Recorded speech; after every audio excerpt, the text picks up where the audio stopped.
Hello, it's Wednesday, April 22nd, 2020, and I want to tell you about the time right after the new millennium arrived that I was a ghost payroller in Chicago. Now, for those of you who may not know, in Chicago there's a long tradition among Chicago civil servants of, not all, but many, getting paid for jobs they're not really doing.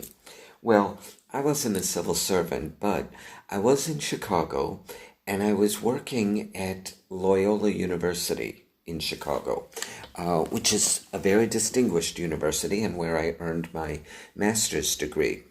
Because I was working there, I was able to study as an employee benefit.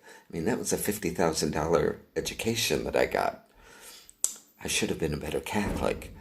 But anyway, so I was working for the Jesuits.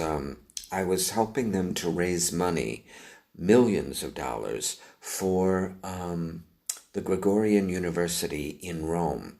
And my job was to assist this Jesuit priest who ran the Chicago office. It was just he and I at Loyola University. He was a very nice man, as I recall. We got on very, very well. But he wasn't very good at his job, which was to cultivate donor relationships with very wealthy Catholics in the Midwest region. And he knew a lot of people, I remember, in the Ohio area, particularly in Cincinnati, because I remember when we needed a new computer system, I identified, what was her name? Marge Schott. She was the owner of the Cincinnati Reds baseball team, I think. And she was very wealthy, Catholic, very controversial.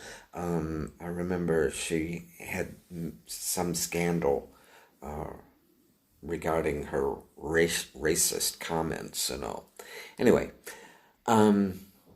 so they ended up firing this Jesuit. I won't say his name because Father Michael. He was a very nice man. Well, they let him go, but they kept me. It was just the two people in the office. Well, he was gone, but I'm still there.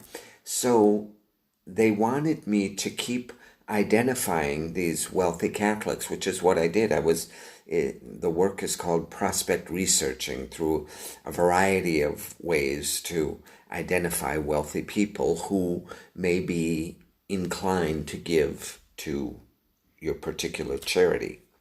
So that's what I was doing.